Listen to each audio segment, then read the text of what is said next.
Welcome to Uncopyable Women in Business. I'm Kay Miller, also known as Muffler Mama. I've been the #1 salesperson in a male-dominated industry, a successful entrepreneur for over 30 years, and now my mission is to help you build a business and brand nobody else can compete with. If you're ready to break out of the pack and create your own uncopyable advantage, stay tuned. My guests and I are here to help.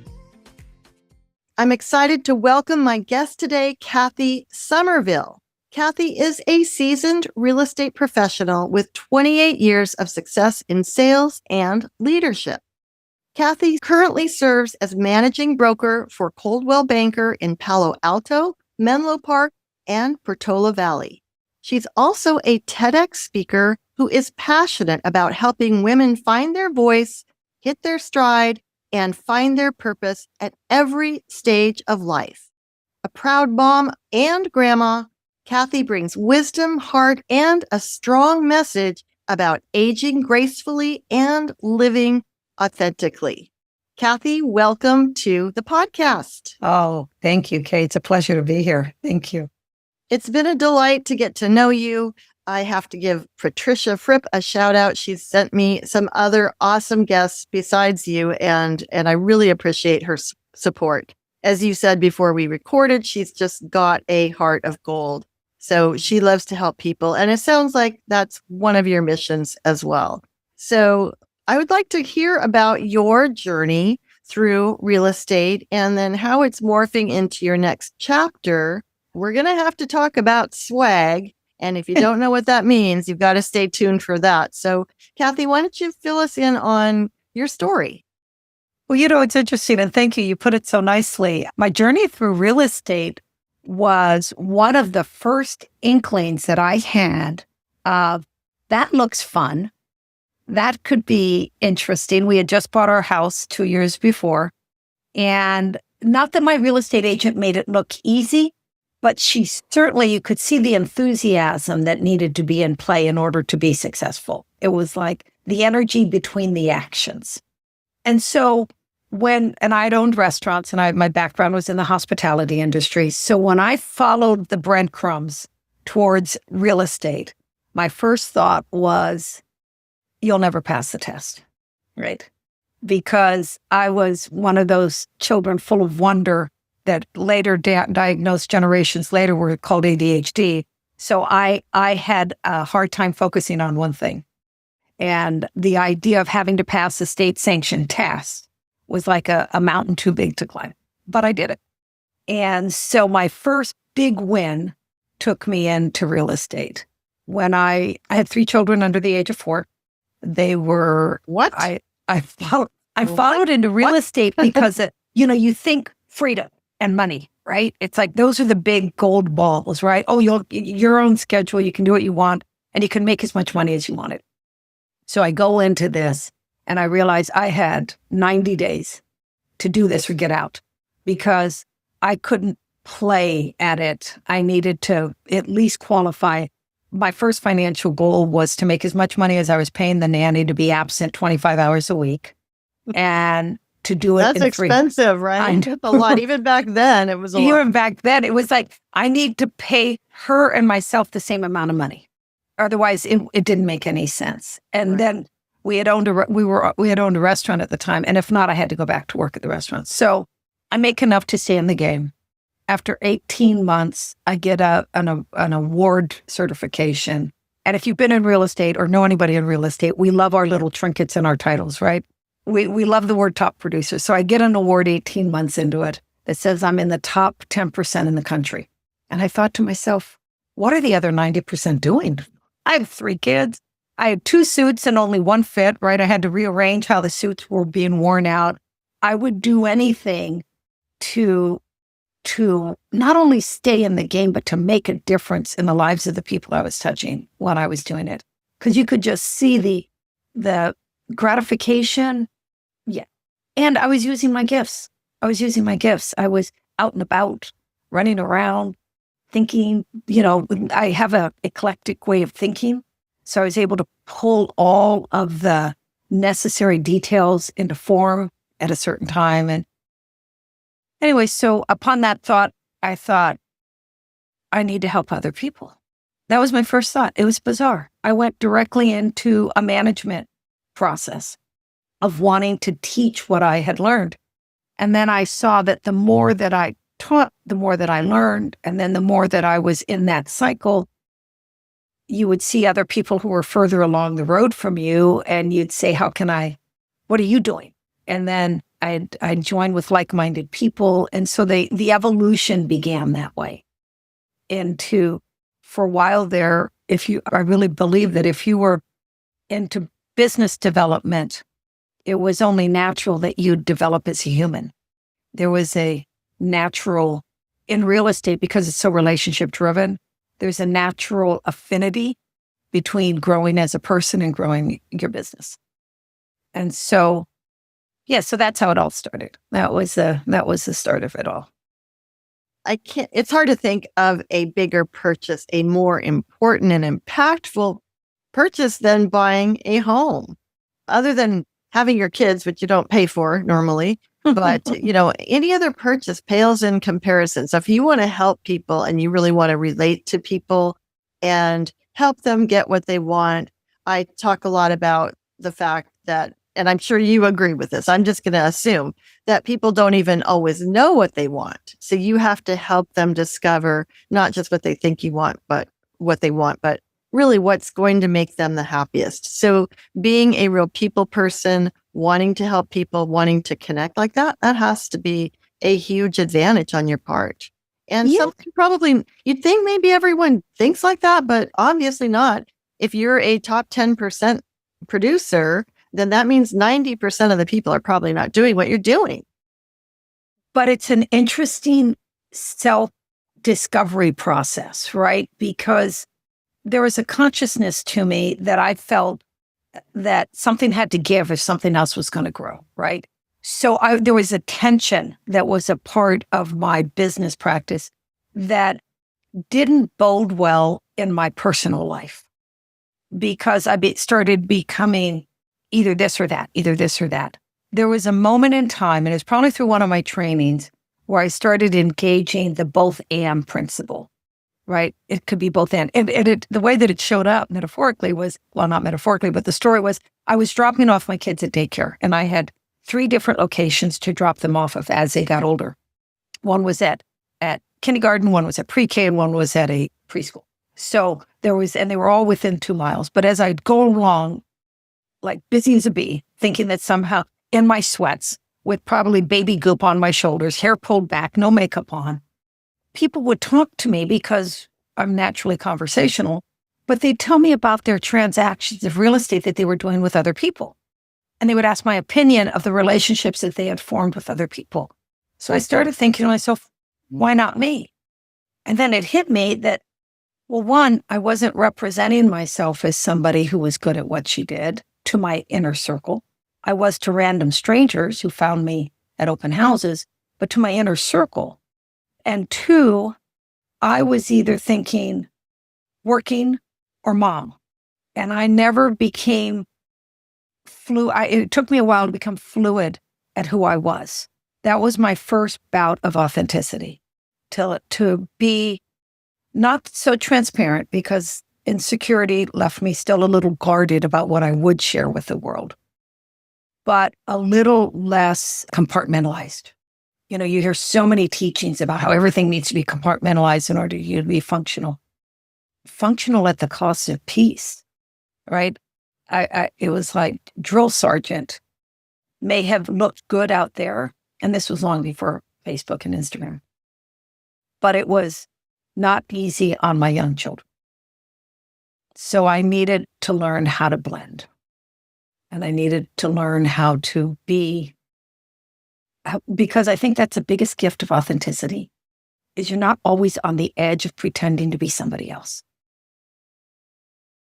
Hey there. This podcast is meant to give you an uncopyable advantage. If you're ready to jump on the fast track, go to beuncopyable.com/K. You'll get the scoop on my books, webinars, personal consulting, and our Moose Market. It's all designed to help you stand out, sell more, grow your business and brand in a way that's truly uncopyable. Once again, that's beuncopyable.com/K. Now, back to the show. And authenticity is such a buzzword. And we just talked before the program, our latest book I co-wrote with my husband, Steve Miller, Uncopyable You, is about developing a personal brand. And it's not something that you just make up. It's something that you call on all those experiences you're talking about, your goals, who you really are, and don't try to pretend to be someone out there. Mm-hmm. And so you're able to be who you are and use that to really stand apart. And it's an evolutionary process. It doesn't have to take decades, but it is kind of, I love it, the great reveal of yourself to yourself. Oh, now did you coin that? I love that, the great reveal. Yeah, I guess I just said that. Yeah. So it's kind of the great reveal of who I am when I'm not pretending to be something else. And being a baby boomer, so much of who I am needed to be protected and shielded from the world. Like I needed to be seen and not heard. Don't bring too much attention to yourself. Who do you think you are? If I wanted your opinion, I'd ask. And all the other nonsense that was fed to us, not to make us small. I really think from my mother, who did the best she could with what she had, and born in the 30s, I think she was just hell-bent on keeping me safe. Right. And that's one of the things our mom said is don't talk to strangers, which as any kind of salesperson or business person or networking, then we have to fight against that. As far as those expectations of, you say, seen and not heard, I remember my mom telling me this story about when I was being potty trained. So this had to be 62 years old ago or something like that. And when I'd go to the bathroom successfully in the toilet, she'd point and say, good girl, good girl. Until one day I said, Mom, I have to go, good girl. So I thought she's explaining what's in the toilet and she's trying to say good girl. But even that good girl, we've been taught to do that as boomers, especially. Yeah. And, part of this is indoctrinated into us as we grow. So we kind of have to fight out of this. And so when you talk about swag, this group that you're forming or you have formed, I want to hear more about that. It's about being our bold selves and authentic. Yes. And your heart is in the right place. If you want to help people, that is number one, because people can smell that a mile away. And I think it's interesting because coming out of the battleground too, right? I mean, the thing that I love the most because I was born in 58, so I'm 67. So I remember, I hear people talk about, oh my God, I'm turning 55. It's like, you're a pup. I know. You know what old, the definition of old is 10 years older than you are right now. Yes. Yeah. Yeah. So if you're listening, you're going, oh my God, 55, 65, just wait. I know. It's so, and I think what happens is I became less and less involved with why I'm like this and more, do I want to carry it forward? Do I want the things that were given me to stay safe? The things that were told me to be wise, what people defined as wisdom, was the best at the time. And now I realize that the authenticity, so I would say literally, maybe not, but let's say from 40 to 55, I was a really good person, right? I had my kids, I was going to church, I was teaching Sunday school, I was working hard, I was doing my best. My house was a mess, but everything else on the outside, I was doing all the things, hitting all the buttons. And I felt like inside of me, there was this battle going on of good girl and productive woman, right? And what does a good girl and a productive woman need to do to be noticed, right? That's the lowest fruit on the bar, is being noticed. Impact is something that I couldn't even think about, but just, getting noticed, getting attention, doing what I needed to do. And when I let go of the rope, the tug of war rope of my own life of trying to be a good girl who's highly productive, I started showing up with an idea that I may not know exactly what to do next, but I can't do this, right? I can't do this. There was one moment a year probably a year after my divorce. And I had initiated it. And it was interesting time. I hate when people say that it was the worst time in my life. It was just a hard time, very hard. But the thing that felt so hard was I was no longer tethered to my old behaviors. I felt like I really felt like I was on an iceberg drifting from one big patch of land that I had known well, just off to something I wasn't sure what's going to happen next. The great unknown. The great unknown. I knew who I was, and I knew that I stood strong, and I stood up in the middle of it, but I was no longer connected to an informed future based on everything I'd done in the past, because that had just gone. So I had to start taking stock on who I was. Who are you? My first question was to myself, what do you love? What do you love? And the penny dropped, and it's like, well, you love horses. Okay. So I went out and I took riding lessons. And then after I took riding lessons, I leased a horse. And then after I leased a horse, I bought a horse. And then after I bought a horse, I had to she got old. I bought her because she was old and I didn't want them to send her to the glue factory. So I just cleaned her hoofs and gave her treats, right? And paid for her room and board and loved her. But I had to start, what do you love? What are you good at, Kath? Go do some of that. Go help another person. I couldn't be stressed out about all the things that were no longer working in my life or what I didn't know about my future. I had to kind of drop into who I was. I bought a restaurant. I ran a couple of restaurants for a while. I sold on the side. And then at some point, I was at a point where financially, think about owning your own restaurant as you buy a job. And part of your bonus plan is whatever didn't get sold that day in the restaurant becomes your diet for the next week. So it's hopefully you like the food you cook. Yeah. So it wasn't the path to glory, but it was very definitely a grounding time for me. When I decided I wanted more food with my meals, more variety in my life, I got back into real estate as a managing and as a leader. Again, the question, what are you good at? What do you love? What are you good at? What do you love? Well, you love working with others. You love, obviously, in the hospitality industry. You're good at real estate. You're good at strategy. You're good at seeing things other people don't see. And so, again, I think the idea is breadcrumbs and fireflies. Like all of a sudden, you either look down and where are my feet? What am I going to do next? Or you look up and you say, what's lighting the way? Where it is. And so then I got back into real estate and got back into leadership and got back into working with others. And yeah, so. I am fascinated with the part about when you get divorced, and as women or men, our identity becomes part of that package. And I think sometimes we just float along the river without really making big decisions. And then so when you got divorced, then you're saying, okay, I'm in charge. I'm the captain now. And so you get to make those decisions. It sounds like in some ways, as you said, I'm sure it was painful, but it opened up a new world for you. So I think that's an interesting observation. And this podcast, I only talk to women, and I do have a lot of men who listen, but mostly women, I'd say. And I love the insights that guests like you can give on some of those things that seem like, oh, this will be the end of the world. But you say, no, it won't. It's actually also a new beginning. It is. And it's interesting because, you also, in that time, all I kept telling myself was small steps, big breath, small steps, big breath. If you move the pebbles, the rock, the boulder will shift. So it wasn't about don't do anything. But earlier I spoke about the battlefield, always being on the battleground, making big decisions and valiant efforts.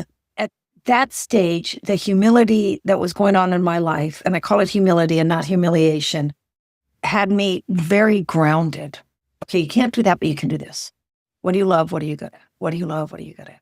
And so it was like slight things. So it didn't come off of a strategy board. And I don't know about you, but in 2020, I tore up my vision board and realized, well, that didn't work out the way I had planned. Okay, that's out the window. I know. So Interesting. I kind of like when life humbles you a little bit. I think that there's a lot to discover. I think there's a lot to If you discover. like being humbled, life will certainly meet your request. Yes. Whether or not you want it. I do want to make sure that we talk about, this, as I said, this is a conversation. I love every bit of wisdom and insight and experience you're sharing, but we do have a couple things to talk about that I'm intrigued about. And one is that you say, how does your marketing best reflect your message? So that's number one. What would you say that your answer is to that? I think my marketing is when I found my softer self, when I found the idea that I could dare to be a woman, that I don't have to be, like Gloria Steinem says, a better version of a man, right? Which is what I thought I always had to be in work. And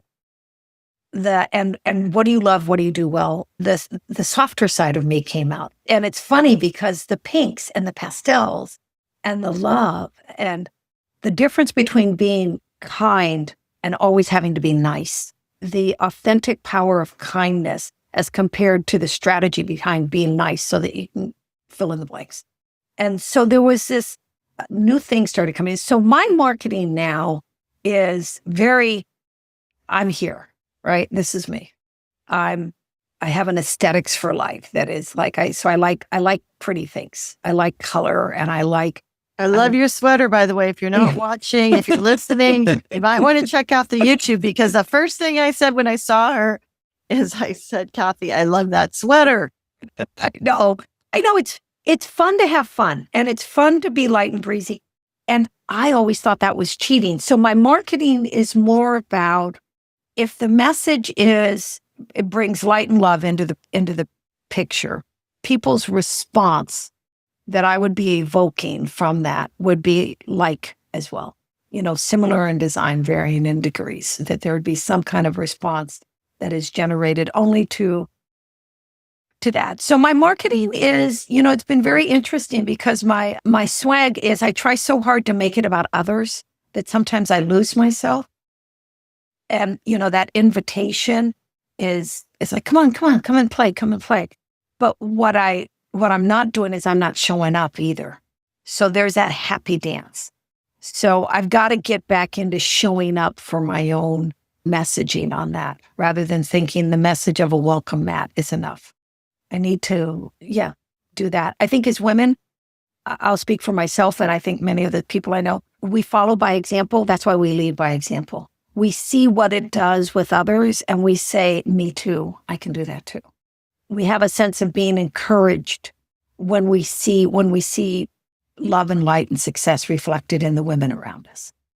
And that's a beautiful thing. So that's what my marketing best wants to reflect. And this podcast has blown me away, because that what you just described is such a common theme among the women in the podcast. Even if I'm just amazed at how even the most successful women, they still have doubts. They still have imposter syndrome. They still wonder, can I be authentic? Will people accept me as I am? And normally they eventually decide, because it's not worth doing in any other way. It's not, that wouldn't even be a game I'm more interested in playing. I want to talk about the last couple points that you listed, and that is, these are very intriguing to me. I'll read both of them. What are some of the things that you thought were non-negotiable that now you see as optional? And on the flip side, what did you once think of as optional that now you know are non-negotiable? So speak to that for me. Well, the non-negotiables that I would fall on a sword for in regards to what good girls do, what needs to be done. I'd rather be right than happy. So, the fact that you have to suffer through these consequences, that's on you. So the hard edge that I thought was mandatory, not only on myself, but holy camole, what I did to the inner circle of people who dared to love me, right? The standards of perfection that I thought was going to make up for my insecurities. And so all those non-negotiables. So it became optional. So I like being on time. For me, 5 or 10 minutes early. But I would inflict that on other people who like coming in at time or a little later, and not have a thing about it, right? So I needed to quit inflicting my code of ethics on other people who were just simply living their life. And I found that my relationships got simpler when I didn't make everything so rigid. So, and what has become optional is your response to me, right? I don't only live for people to act in a certain way. Not everything is targeted. So if I make a call, let's say, because right now my prospecting is for recruiting. So if I thought everything had to go in a certain way. For other agents, right? Right. For other agents. Right. Okay. So I recruit and I have conversations. I do my homework. I look at them. I follow, I make myself pleasant and relevant by knowing them instead of just attacking them. And so when I go about doing this, if I'm attached to an outcome, the peaks and valleys are harsh. But if I'm just involved in an activity, it's what I do for an hour and a half. It's what I do. It's, I make the calls. I shake the hands, I kiss the babies, I get out there. And what joy I feel in the doing of that. And so and what happens is there's pleasant consequences, not consequences, because there's pleasant reactions as a result of me just showing up and doing the job, not getting the result. The result will come. But by doing the job, there's a pleasantry of well-being that starts becoming initiated. And so that's it. And it's interesting because one of my prayers or thoughts or intentions of the day is to create a sense of mutual well-being, right? Not only I'm okay, you're okay, love Wayne Dwyer, but it goes beyond that. You're not broken. You want to buy a house or change your real estate career around or maybe learn a new skill, that you're not starting broken. You're starting whole. And we're just we're having some fun and developing some new skills. And so that's what I looked at as what has become optional is you don't always have to be in the worst position to want something new in your life. You can simply say, I want to do something new. And on my TEDx talk, when I talked about dare to be a better asker, it was like, you don't have to go and change the moon or go to the moon and change the world. You could simply learn a new dance step, right? Take a dance lesson. Go to a new restaurant. Drive a new way to work. Open yourself up outside of the world that you've been functioning in without question and start to question. Could I do something a little differently? Right. I do want to hear about your TEDx talk. We just have a couple minutes, but I will put the link to your TED Talk into the show notes. But something that you said really resonated with me, and I just can't actually think about what it was. But anyway, that was great stuff. I want to hear about your TED Talk. So we'll put that in the show notes. And then also tell me about swag, and also how can people connect with you? Oh, you're so kind. You're so kind. So swag, initially it was Smart Women Aging Gracefully. It's a community I'm building on Facebook. And I've kind of let the S become very optional for everybody. I do know that the gracefulness isn't optional because graceful means unmerited favor. What if you no longer had to do a dog and pony act to feel you deserved good enough to feel good enough? What if you just assumed the good enough? So that's the grace, the unmerited favor. Aging is just something that happens. I love it. It's an evolutionary, we need the time to evolve. So I'll take it, right? I'll just take the time. And the women, I like women to women. I think there's something that we teach and learn. We just give and take with each other that it makes us better citizens of the universe. And the S is where the option is. That's where you can be smart, you can be sexy, you can be sophisticated, you can be sassy, you can be a smart ass, you can do anything you want. And because it's no longer about being who it is people expect you to be, but it's about showing up in the relationship of who you are, as who you are. And that's a Facebook thing. And I just would love for that to become more active. Well, let's promote it. I told you, I'm already in. I'm way in on that. And it is interesting as we're talking, we're not that far apart in age. And it's exciting to get older and have this different perspective where we don't care as much what people think. I can't tell a lie. I do care what people think, but I think that we let go about of that more and say, okay, what do we want to contribute? What do we want to make happen? So swag, your Facebook group, that's definitely going in the show notes. I want to be part of that. So I will be signing up. And you have given me, because it's been bursting up, you have given me the inclination. Granted, I have a full-time job and I love what I do and I love everything else, but to create that book, to get into the conversation with other like-minded women, to stay in that game too. And so something's percolating around that as well. So I will very definitely keep you posted on that. I definitely want to stay connected. So this has just been an incredible, enjoyable conversation that I feel could have gone much longer, but I am true to my 30-minute podcast deadline. So Cathy, it's really been a delight. I will put all your information in the show notes so you listening can find out more about how to contact Cathy and how to join Swag and talk and learn about, hey, if you want to be a realtor, if you're interested in being a realtor and you want to be recruited or you want to find out the option. So we'll close this out for now and we're going to do a bonus round in a second. So stick around because we're going to learn some fun facts about Cathy. But meanwhile, I just want to say thank you, Cathy, so much for being on the podcast. Thank you, Kay. Thank you for having me. What a great treat. Thank you. Thanks for listening to this episode of Uncopyable Women in Business. If you enjoyed the episode, please subscribe, rate, and review the show. That helps me a lot. And be sure to visit the Moose Market at beuncopyable.com/store for more great uncopyable shortcuts. See you next time, and always remember to be uncopyable.